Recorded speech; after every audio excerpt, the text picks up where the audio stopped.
All right, lads. So just watched Obsession, the newest indie horror film that is taking over Hollywood, making more money at the box office and doing better than most of Hollywood's generic movies. Because I feel like we're all getting tired of what Hollywood is doing. Going into Obsession, I didn't know much about it. All I knew really was that it was an indie film and that it was a YouTuber making it.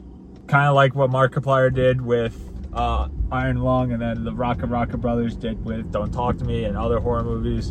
And recently Backrooms, I think, was made by a YouTuber. So YouTubers are just taking over movie industry. Hopefully, I get to be up there someday.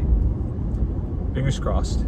So, what did I think of Obsession? I have some mixed feelings about it. Now, I did watch it as a Christian. Yeah, I know, a Christian watching horror movies. I didn't idolize the movie. I just want to make that clear. Some things I want to go into it. So first thing, I enjoyed it. I did not think it disturbed me. I was talking to some friends and they were telling me that they could sleep at night after watching this movie, and it's the scariest horror movie they've seen in years. I went into it not expecting it to be the scariest horror movie. I was like, there's no way this can be. And when I walked in, it was a freaky horror movie. There are jump scares in it, but to be honest, it's not the most disturbing thing I've seen. I mean, way worse. And I slept perfectly fine at night after watching that movie. Now, there are a few things I want to talk about as a Christian watching this. Number one is witchcraft. So, if you don't know the plot of this movie, it's about a guy named Bear who has an obsession with a girl named Nikki. Nikki doesn't like him back, so Bear gets this witchcraft, I don't even know what it's called, breaks it in half, and then Nikki becomes obsessed with him, but not in a good way, in a very demonic, evil way, to the point where no one else can have Bear but her. Do not play with witchcraft. I've heard people, even in uni, they were into witchcraft, and I'm just thinking, I was just trying to pray in my head for them, because witchcraft is pure evil.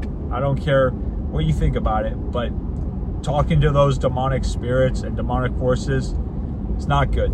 You might think that it's a unique way of talking to the outside world, but it's not. It's very demonic, and it leaves you vulnerable to spiritual attacks, just like this one. So, if you know about this movie, especially movies like Smile 2, Hereditary, stuff like that, demonic forces. Second thing I want to talk about is obsession. Literal obsession, not the title of the movie. So, as I said, this movie is about a girl being obsessed with this guy. And we know that being obsessed with someone to the point where you do anything for them can be your downfall. Even the Bible tells us not to make idols of the world. Do not make idols of other people. Do not put anything above God. Celebrities, boyfriend or girlfriend, money. Don't put that stuff above God. And I think this movie makes clear that when you put idols on a pedestal, that it can lead to destruction. Control your desires. Control who you idolize. The only person you should really idolize is God. That's it.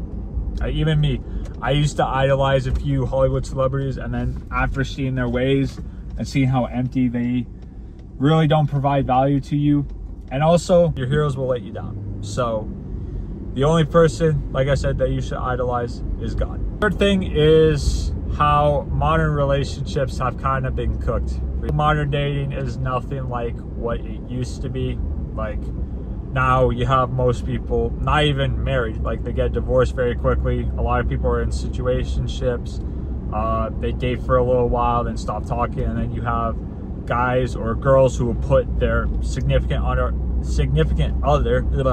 on a pedestal and idolize them above everything and would do anything for them. That just shows you how unhealthy it is. And even not watching movies, I've seen friends of mine who tried to get into relationships, and then they put their girlfriend or boyfriend on a pedestal, and I realized how destructive that really is. I'm just gonna be open with this. I've never had a girlfriend personally, and it's kind of a good and bad thing, I guess. Good because it means that I still have time with God, and I haven't been emotionally crushed yet. I know, breakup or heartbreak will come, but I haven't been on that side yet, and I haven't found someone to like put on a pedestal above me. And I don't want my significant other to do the same. I don't want her to put me above God, and I don't want to put her above God. That's the key to a relationship, because when you do that, your loved ones will let you down. They'll disappoint you. But the one person who will never disappoint you is God. And I think this movie makes clear that, again, modern dating, where you worship the other person, where you don't save yourself for marriage, when you guys participate in like partying, drinking, all that stuff, it can lead to destructive habits. So those are my main points of obsession. I did like the movie. It's not like my favorite horror movie. Again, I'm trying not to watch horror movies as much anymore. I used to be really into them, but since being closer with Christ, I've kind of lost my love for a lot of them, because I realized that a lot of them are dark and demonic. So yeah, I'm just trying to kind of resolve myself from those horror movies. But so far, Obsession, was it the most disturbing horror movie I've ever seen? No. But those three things I was talking about, like not playing with witchcraft, not obsessing over someone, and having an unbiblical relationship, I feel like those points covered in this movie show you, how it can lead to destruction. Anyways, that's the end of this video. Stay tuned for more stuff this summer. I'll see y'all later. Peace.